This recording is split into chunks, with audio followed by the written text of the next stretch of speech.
올 연초에 1월 달에 기독교 NGO 단체인 기독교 윤리운동이라고 하는 실천운동이라고 하는 단체에서 국민들 1000명을 대상으로 그리스도인, 기독교인에 대한 신뢰도 조사를 했습니다. 그리스도인에 대한 신뢰도 조사. 그리스도 교회를, 한국 교회를 신뢰할 수 있느냐? 이런 질문에 대해서 63.9%가 한국 교회를 신뢰하기가 어렵다. 그리고 31.8%만이 신뢰할 수 있다. 이렇게 얘기를 했습니다. 두 번째 질문은 기독교인의 말과 행동을 신뢰할 수 있느냐? 는 질문에 대해서 불신이 좀 더 높아졌습니다. 65.3% 신뢰도 조금 높아졌는데요. 어쨌든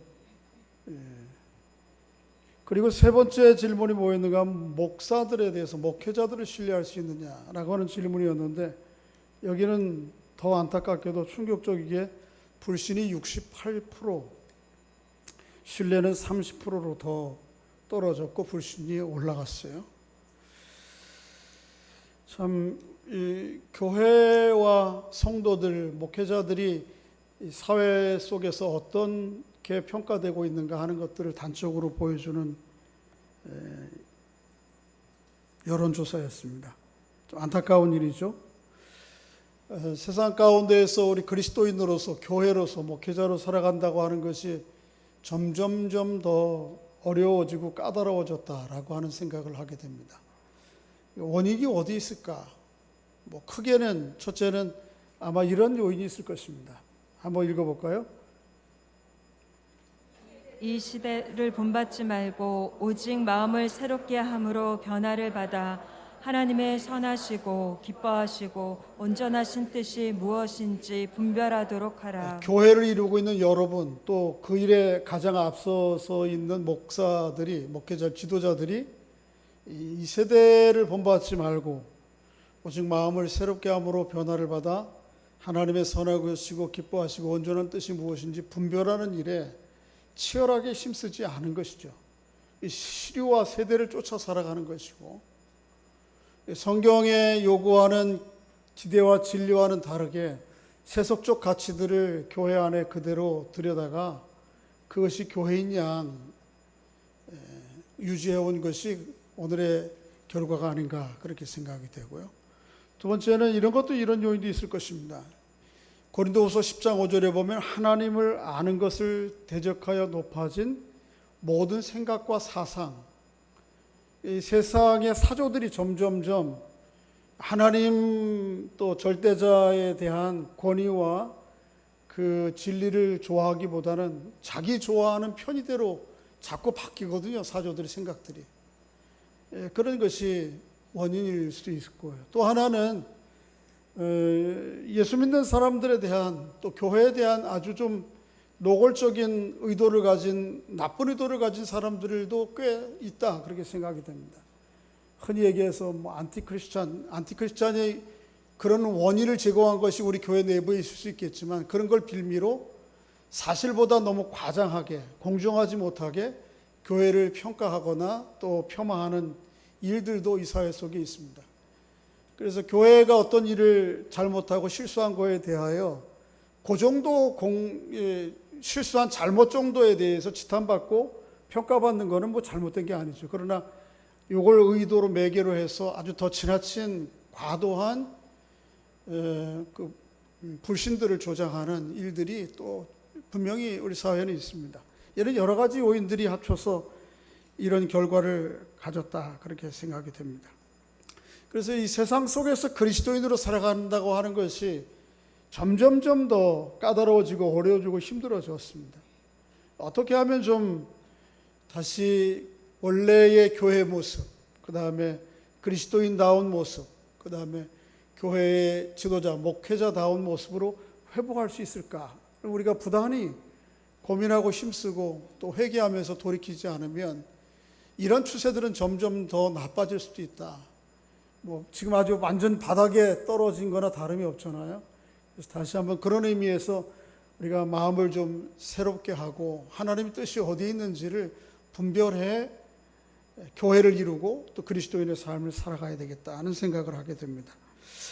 오늘 그런 말씀과 관련해서 오늘 본문을 좀 살펴보려고 합니다. 오늘 본문은 바울이 예루살렘에서 복음을 전하다가 유대인들에게 사로잡히고 또 유대인들의 공회에 사로잡혀서 신문받는 과정들을 오늘 본문에 기록하고 있어요. 유대인들의 공회는 산헤드린이라고 이렇게 지칭하는데 71명의 사람으로 구성되어 있습니다.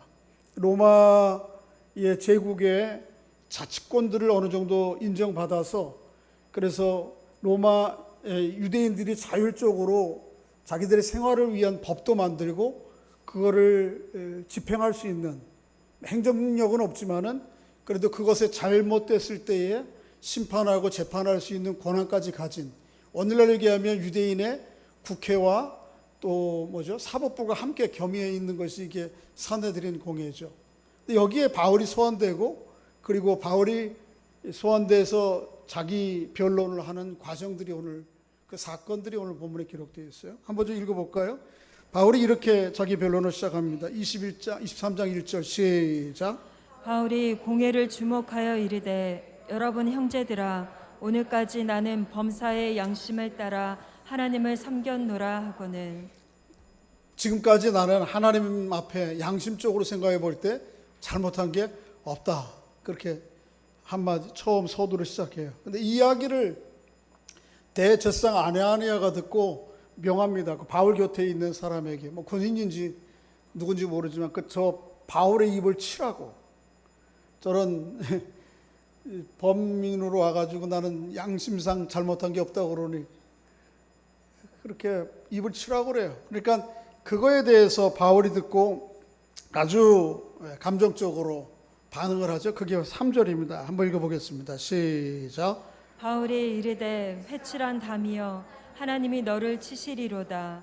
내가 나를 율법대로 심판한다고 앉아서 율법을 어기고 나를 치라 하느냐 하니. 네. 내가 나를 칠 게 아니고 네가 하나님 앞에 맞을 거다. 이유는 뭐냐 하면 심판에 따라서 율법에 따라서 심판을 한다고 하면서 그 율법이 보장하고 있는 피고인에 대한 정당한 권리를 인정하지 않고 네가 심판을 주도하기 있기 때문에, 그리고 당신이 과연 그런 이 율법을 따라서 이 재판을 주관할 만한 자리에 권한이 있느냐라고 하는 걸 이의제기하면서 아주 좀 모욕적인 언어를 좀 하나 쓰죠. 그게 뭐죠? 회칠한 담. 예수님께서 복음서에 보면 이중적인 생활하는 바리새인들을 향해서 뭐라고 그러냐 하면 회칠한 무덤이라, 그런 얘기 같은 맥락의 말이죠. 근데 문제는 그 바울의 입을 치라고 했던 아나니아가 진짜 이 재판을 주관해 갈 수 있는 권한이 주어진 대제사장이라는 거예요. 바울이 그걸 모르는 거예요. 바울이. 누가 잘못한 거죠? 대제사장이 잘못한 거예요? 바울이 잘못한 거예요? 바울이 잘못한 거죠. 대제사장에게는 그럴 권한이 있어요.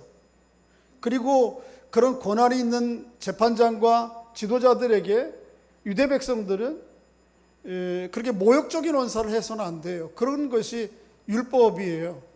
오늘 본문에 보면 5절 끝에 보면 바울이 즉시 자기 잘못을 인정하면서 이렇게 얘기하죠.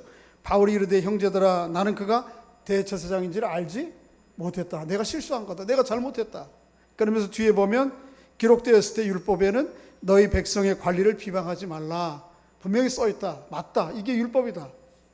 바울이 여기 5장 끝에 인용한 것이 출애굽기 22장 28절인데 이런 거예요. 너는 재판장을 모독하지 말며 백성의 지도자를 저주하지 말라. 이게 하나님의 율법이에요. 그러니까 대제사장 아나니아가 율법을 어긴 게 아니고 누가 어긴 거죠? 바울이 잘못한 거예요. 저는 이거를 바울이 왜 어떻게 대제사장을 못 알아봤는가, 학자들에 대한 의견들이 분분해요. 하나는 급하게 이게 회의가 소집되다 보니까 대제사장이 입던 의복이 있는데 그걸 못 입고 와서 바울이 못 알아봤다, 그런 얘기도 있고, 또 바울이 예수님 처음 만났을 때 강력한 빛으로 말미암아 눈이 망가져서 많이 망가져서 시력이 안 좋아서 못 알아봤다. 그거는 사실은 주 핵심 사항이 아니고 오늘 본문이 이야기하려고 하는 건 뭔가 하면 대사도 바울 같은 사람도 실수할 수 있다는 것이죠. 그것보다 더 중요한 건 뭐냐 하면 그리스도인들이 실수하고 잘못을 했을 때 그 잘못과 실수를 인정해야 된다는 거죠. 그게 진실함이에요. 그게 진실한 거예요. 세상을 살아가는 그리스도인들에게 오늘 이 시대에 가장 중요한 요소가 뭔가 하면 이거예요. 이거 진실함이에요. 예수 믿는 사람과 믿지 않는 사람의 삶의 방식과 삶의 능력이 그렇게 크게 차이 나지 않습니다. 그런데 우리 예수 믿는 사람들 스스로 때로는 착각하기를 우리는 그들과 매우 다른 것처럼, 우리는 실수도 안 하지 않고 연약함도 없는 것처럼 호도하기 쉬워요. 그렇지가 않잖아요. 그리고 그렇게 실수와 연약함이 잘못이 있을 때 그거를 그대로 인정하는 게 중요한 거예요. 그게 진실함이에요. 그리스도인들에게 이 진실함보다 더 큰 자산이 없어요, 사실은. 그죠? 예. 왜 이걸 보여주시죠? 제가 안 눌렀는데. 예. 이 진실함보다 더 큰 자산이 없어요, 그리스도인들에게. 여러분, 우리가 세상 사회에서 높은 좀 나은 지위나 남들보다 대단한 경제력을 갖지 못했고 좀 덜 다른 사람들 비교해서 학력도 그것 가지고 우리가 비교한다는 게 의미가 없어요. 때로는 그게 남들보다 낫든 못하든, 그러나 그들과는 그리스도인들이 분명히 다른 거 하나 있어야 됩니다. 그게 뭐죠? 진실함이에요. 완벽함이라는 거하고 진실함은 다른 거예요. 우리는 종종 나의 완벽함을 드러내고 나의 장점을 드러내기 위해서 나의 연약함과 실수를 자꾸 변명하고 합리화하려고 그러는데 사실 그게 아니에요. 그건 진실함이 아니에요. 세상이 교회와 그리스도인들에게 요구하는 것은 완벽함이 아니에요. 잘 나가는 거 아니에요. 그것보다는 뭘 기대하는 거죠? 진실함을 기대하는 거예요. 잘못하면 잘못한 것을 인정하는 거, 실수하면 실수한 것을 인정하는 거, 연약하면 연약한 것을 그들이 인정하는 거. 마치 우리 예수 믿는 사람들은 아무런 고난도 없고 고난 가운데서도 아무 실망과 낙심도 없이 늘 이기는 것처럼 그렇게 포장하지 않는 진실함을 세상은 보기를 원하는 거죠. 우리 교회가 초기에 로마 제국의 피지배하에 있는 유대인들을 중심으로 교회가 시작되었는데 그들을 복음이 전파된 이후에 313년에 콘스탄틴 대제가 기독교를 로마 제국 전체의 국교로 공인하잖아요. 한 200~300년 만에 한 제국이 작은 나라가 아니에요. 로마 제국이 엄청 큰 대단한 제국인데 거기에 국교로 인정하거든요. 무엇이 그렇게 국교로 인정하게 된 요인이었는가? 여러 요인이 있겠지만 가장 큰 요인은 그리스도인들 안에 있는 진실함이었어요. 그리스도인들 안에 있는 정직함이었어요. 그리스도인들 안에 있는 순결함이었어요. 이렇게 로마 관리들이 며느리를 삼으려고 보니까 처녀다운 처녀들을 아무리 눈 씻고 찾아봐도 없는 거예요. 자기들 공동체 안에서는. 어디 가면 있어요? 예수 믿는 사람들 안에. 좀 일할 관리들을 좀 찾아보려고 남자들을 찾아보는데 별로 없는 거예요. 찾아보니까 예수 믿는 사람들은 아주 정직해. 하나님 앞에 늘 있다고 생각해서 사람들이 보나 안 보나 늘 한결같아. 마치 요셉처럼. 그래서 그 사람들을 하나씩 며느리를 삼고 그 사람들을 하나씩 자기 일터의 관리자들을 삼다 보니까 나중에 그 공동체 전체가 다 기독교가 추구하는 진리와 가치와 삶의 방식과 세계관들이 참 놀랍다고 하는 것을 알고 결국 제국 전체가 다 기독교를 공인하는 거죠. 오늘날도 마찬가지예요. 여러분과 제게 정말 이 시대에도 다시 필요한 건 무엇이죠? 진실함이에요. 다른 거 좀 모자라도 괜찮아요. 좀 자랑할 거 없어도 괜찮아요. 그래도 세상 사람들이 뭐 하나는 인정할 수 있어야 돼요. 예수 믿는 사람, 다른 건 몰라도 진실하다더라. 예수 믿는 사람, 다른 건 몰라도 정직하다. 이거 하나는 인정받아야 되는 거예요. 오늘 이 시대에도 우리 그리스도인들에게 요구되어지는 가장 중요한 자산이에요, 이게. 여러분과 제가 그런 오늘 바울과 같이 자기의 실수를 실수로 인정하고 그 대사도가 자기 실수를 인정하고 잘못을 인정하고, 그런데 참 놀라운 거죠, 이게. 여러분과 제가 그런 사람들 될 수 있기를 주의 이름으로 축복합니다. 두 번째는 이 세상을 살아가는 그리스도인들에게 요구되는 것은, 두 번째로 요구되는 것은 지혜예요, 지혜. 미리 아까 보여주셨는데 마태복음 10장 16절 한번 읽어볼까요? 시작. 보라, 내가 너희를 보냄이 양을 이리 가운데로 보냄과 같도다. 그러므로 너희는 뱀같이 지혜롭고 비둘기같이 순결하라. 세상 속의 그리스도인의 정체성은 분명해요, 그죠? 마태복음 5장 16절, 17, 18절, 13절부터 16절까지 보면 너희는 세상의 소금이요, 너희는 세상의 뭐라? 빛이라. 이게 그리스도인의 정체성이에요. 그런데 빛과 소금으로 보내진 여러분과 제가 속해 있는 세상은 마치 뭐와 같아요? 이리 속에 들어가 있는 양과 같아요. 그래서 이런 상황 가운데에서 그리스도인으로서 이 세상을 제대로 살아가기 위해서 우리에게 필요한 게 뭐냐면 지혜예요. 근데 예수님께서 말씀하시기를 지혜를 얘기하되 어떤 지혜를 얘기했어요? 뱀 같은 지혜. 이 뱀은 어떤 뱀이에요? 창세기 3장에 나오는 인류를 멸망의 구덩터기로 빠뜨리게 만든 그런 아주 간교한 뱀의 지혜잖아요. 근데 그런 간교한 지혜를 우리에게 가지라는 게 아니고, 이건 뭐에 대한 강조점이에요? 이 시대를 살아가는 그리스도인들에게 지혜가 그만큼 절실하고 중요한 것이라는 것이죠. 이걸 얘기하려고 하는 거예요. 그러니까 그리스도인들이 비둘기같이 순결할 뿐만 아니고 뭐처럼 지혜로워야 돼요? 뱀처럼 지혜로워야 돼요. 그게 오늘 시대를 살아가는, 세상을 살아가는 그리스도인들에게 아주 중요한 요소라고 하는 것이죠. 오늘 바울이 이런 지혜를 발휘해요.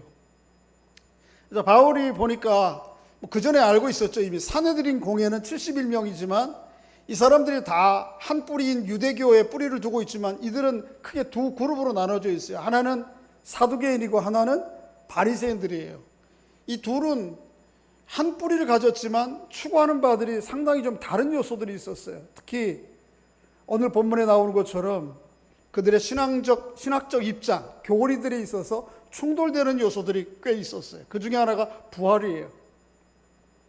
바리새인들은 그 부활을 믿어요. 그리고 천사와 영적인 존재와 그것을 통해서 하나님이 일하시는 것을 바리새인들이 믿는데, 사두개인들은 안 믿는 거예요. 사두개인들은 매우 현실적인 실용적인 사람들이에요. 그래서 예루살렘 성전 안에서 이루어지는 많은 그런 기득권들을, 제사를 관장하면서 또 그 안에 이루어지는 모든 기득권들을 쥐고 있는 사람들이 이 사두개인들이거든요. 이 사람들은 부활을 안 믿는 거예요. 이 사실을 간파하고 바울이 지혜를 발휘하죠. 뭐라고 하죠? 나는 바리새인이요, 내가 이 자리에서 신문받고 재판을 받는 이유는 죽은 자의 소망, 부활을 전파하기 때문에 내가 이 신문을 받는 것이다, 이야기를 하죠. 한번 좀 읽어볼까요? 6절 읽어보겠습니다. 시작.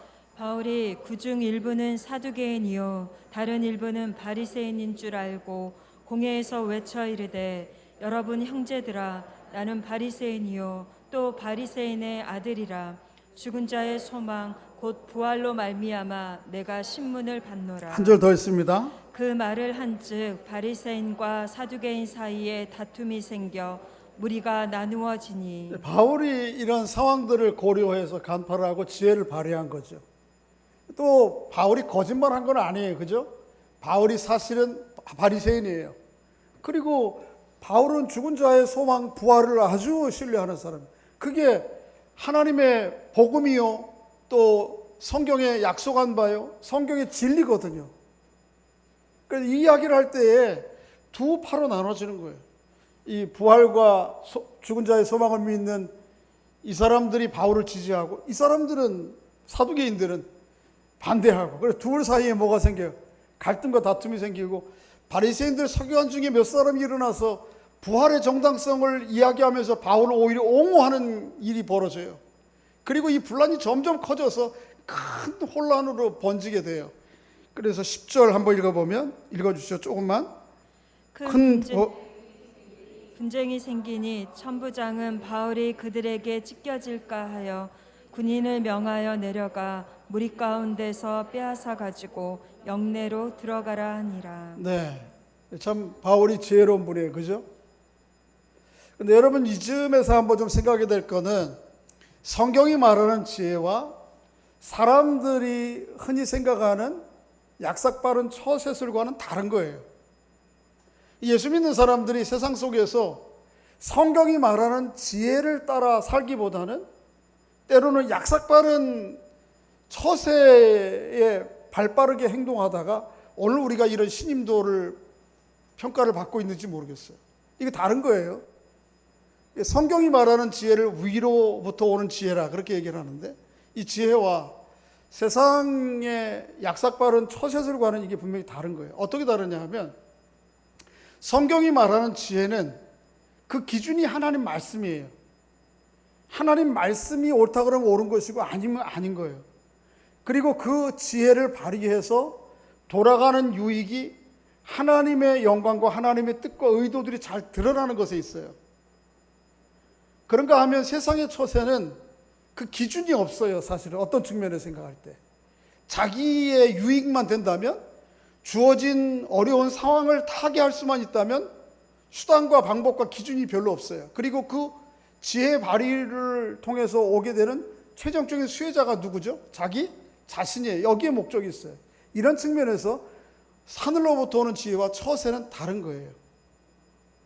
바울은 하나님의 말씀에 근거를 둔 진리의 말씀을 근거를 둔 지혜를 이야기하는 것이죠.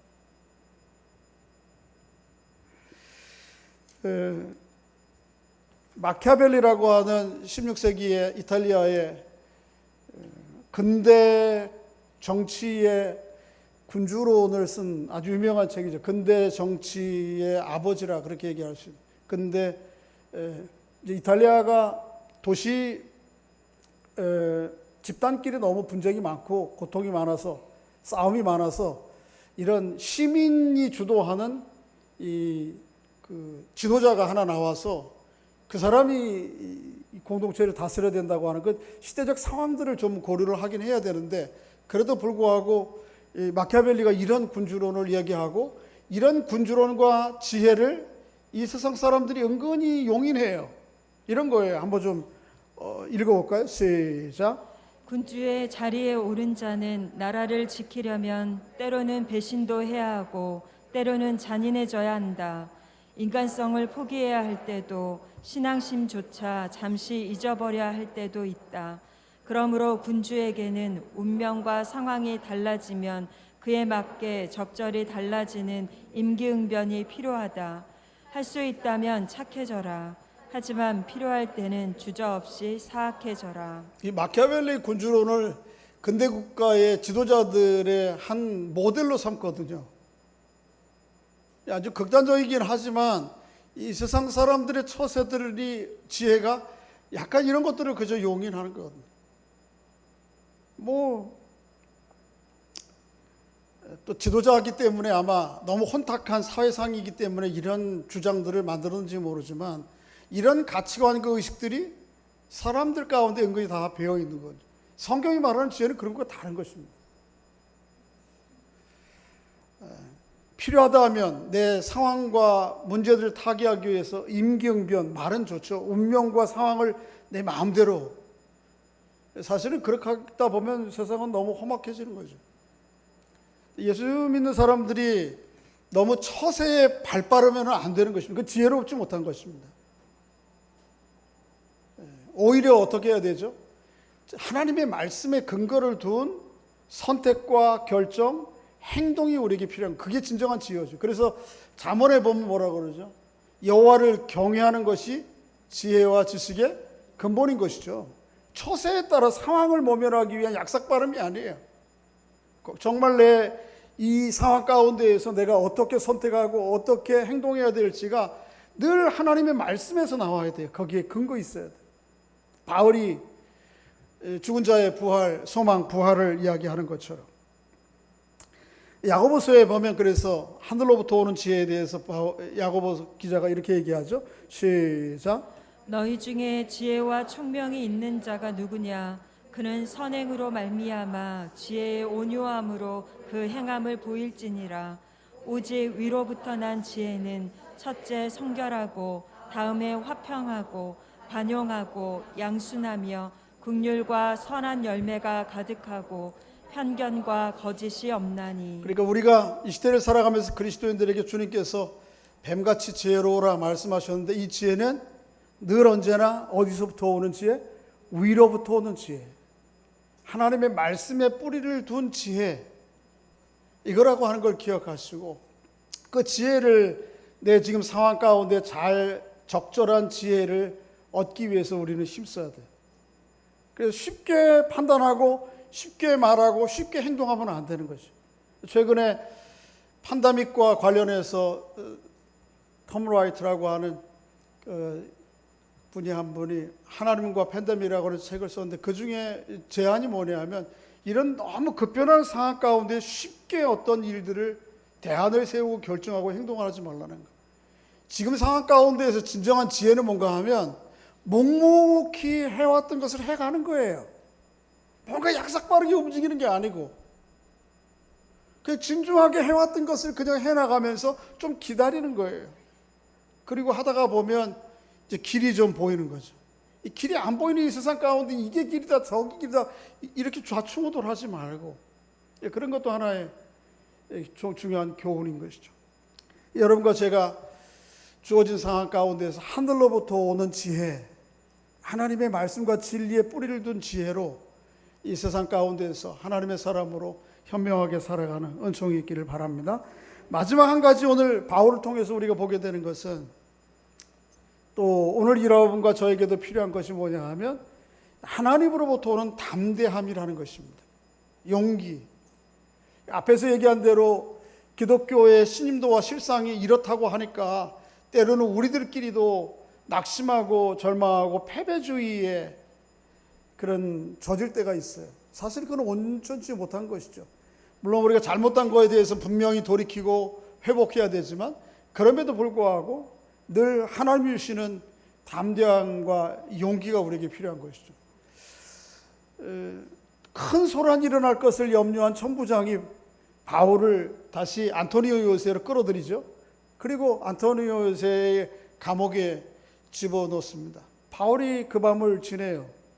그런데 얼마나 한번 생각해 보세요. 바울의 심정을. 얼마나 억울한지, 얼마나 고통스럽겠는지. 지난 이틀 동안 이리저리 끌려다니면서 매맞고, 그 전날은 어떻게 했죠? 감람사원에 끌려나가가지고 돌로 쳐 죽임을 당할 뻔한 것을 간신히 빠져나왔는데, 그리고 이틀 동안 이리저리로 끌려다니면서 폭력을 당하고.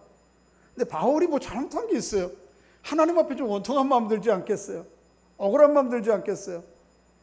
내가 딴 것도 아니고 자기 동족 유대인들을 통해 시작되는 하나님의 구원을 땅끝까지 전파하고자 하는 이 사명과 이 비전들을 함께 나누는 것인데, 자기 동족들이 그걸 이해를 못하고 오히려 자기 동족들로부터 폭행을 당하고 적대감을 당하고 나니까 얼마나 바울이 힘들겠어요. 여러분, 모든 고통은 밤에 더 심각해지는 겁니다. 그죠? 병도 낮에는 모르는데 밤이 되면 더 아픈 것이고, 억울함은 밤이 되면 더 선명해지는 것이고, 그래서 바울이 잠 못 자고 있는 것이 억울해서, 답답해서, 또 더 불안해서, 두려워서 우리가 때는 그런 밤들을 지날 때가 있잖아요. 그런데 놀랍게 그 밤에 주님께서 바울을 찾아오셨어요. 오늘 본문 11절입니다. 한번 읽어보겠습니다. 시작. 그날 밤에 주께서 바울 곁에 서서 이르시되 담대하라. 내가 예루살렘에서 나의 일을 증언한 것 같이 로마에서도 증언하여야 하리라 하시니라. 이 이야기를 듣고 바울이 아마 제가 생각할 때는 깊은 단잠을 잤을 것 같아요. 왜냐하면 11절하고 12절의 그 다음 날인데, 12절에 바로 뭐라 그러죠? 날이 새매. 아무 얘기 없는 거 보면 깊은 잠 잔 거예요. 뭐 때문에? 하나님이 나와? 주님이 내 곁에 계시는구나. 이 사실 때문에. 또 주님께서 담대하라 해주신 이 음성이 자기를 압도하는 거예요. 자기는 지금 당하고 있는 문제와 직면하고 있는 상황들이 너무 크고 두렵고 불안했는데 사실은 그것보다 크신 주님이 자기 옆에 계시고 그 주님께서 이 예루살렘뿐만 아니고 로마에까지 복음을 전할 수 있도록 주님께서 보호하시고 보장하신다고 하는 이야기를 들으니 너무 큰 담대함이 생기는 거예요. 모든 염려와 불안과 두려움을 내려놓고 깊은 잠을 잤겠죠. 여러분과 저에게도 이런 담대함과 용기가 필요한 줄로 믿습니다.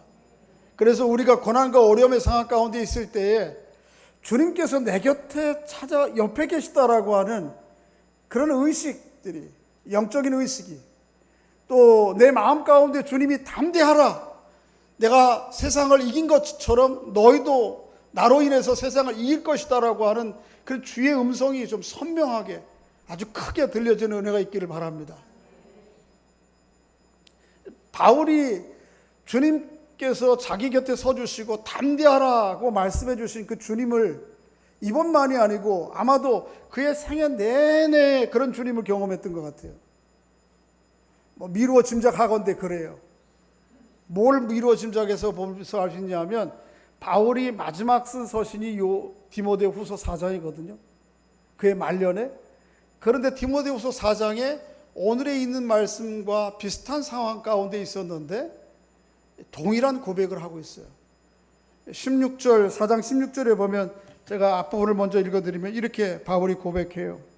내가 처음 변명할 때 나와 함께한 자가 하나도 없고 다 나를 버렸으나 그들에게 허물을 돌리지 않기를 원하노라. 그러면서 이어서 이 말씀을 하세요. 시작. 주께서 내 곁에 서서 나에게 힘을 주심은 나로 말미암아 선포된 말씀이 온전히 전파되어 모든 이방인이 듣게 하려 하심이니 내가 사자의 입에서 건짐을 받았느니라. 주께서 나를 모든 악한 일에서 건져내시고 또 그의 천국에 들어가도록 구원하시리니 그에게 영광이 세세 무궁토록 있을지어다. 아멘. 디모데후서 4장 상황이 바울의 말년이에요. 자기 주변에 아무도 없어요. 마치 오늘 본문의 바울이 안토니아 요새 감옥에 혼자 그 고통과 아픔들을 겪으면서 있었던 것처럼. 그런데 그 주님께서 또 말씀해 주세요. 주께서 내 곁에 서서 나에게 힘을 주셔. 마치 안토니아 요새에 있던 바울이 주께서 내 곁에 서서 담대하라 말씀해 주셨던 것처럼 동일한 일이 바울의 생애 말년에도 있어요. 이게 두 번만이 아니고 이런 어려움과 고난이 있을 때마다 바울은 경험한 거예요. 자기 곁에 서 계신 주님, 또 나에게 담대하라고 말씀하시 힘 주시는 그 주님을 경험한 것이죠. 여러분과 저도 물론은 바울과 같은 이 복음을 전하다가 겪게 되는 핍박과 고난의 상황이 아닐지라도 때로는 그것이 삶의 인간이라고 하는 실존 때문에 겪게 되는 삶의 고난과 어려움 때문에 잠 못 이루는 그 밤을 지날지라도 그때마다 주님께서 여러분 곁에 서주시는, 내 곁에 서신 주님을 내 마음의 눈을 열어 확신하고 또 내 마음의 귀에 담대하라 말씀해 주시는 주님의 음성을 듣는 은총이 있기를 주의 이름으로 축복합니다. 이 용기가 필요한 거예요, 우리에게.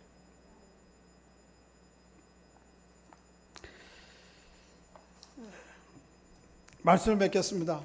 우리 앞에서 아주 매우 실망스러운 낙심되는 여론조사의 지표를 가지고 시작을 했는데 사실은 사실대로 인정해야 됩니다. 그리고 그 인정하는 한 표현 가운데 하나가 뭐냐 하면 그 진실함에 그걸 인정하는 게 그게 우리의 실상이고 우리의 모습일 수 있어요. 맞아. 우리의 연약함이에요. 우리의 부족함이에요. 변명하지 말 필요가 없어요. 뭐 주변 사람들이 혹 예수 믿는 사람들에 대해 교회에 대해 목사님들에 대해 이런저런 얘기하면 맞다고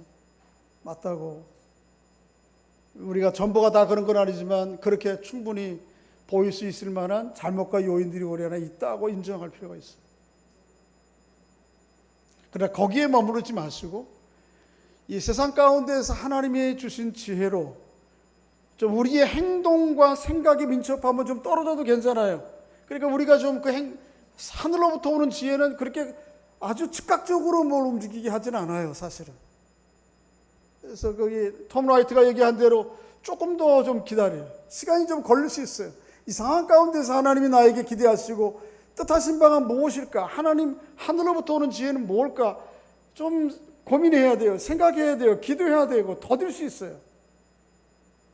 그러나 정말 그저 세상의 약삭빠른 처세가 아닌 하늘로부터 오는 지혜가 뭔지를 우리가 결정을 하고, 마지막까지는 뭐가 필요한 것이죠, 우리에게? 바울에게 하나님이 말씀해 주시고 같이 해 주셨던 것 같은 담대함과 용기가 우리에게도 있는 거예요. 할렐루야. 그것으로 말미암아 다시 한번 교회로서, 그리스도인으로서, 또 목회자로서, 교회 지도자로서 이 시대에 하나님 주신 사명을 신실하게 넉넉하게 감당하는 여러분과 제가 될 수 있기를 바랍니다.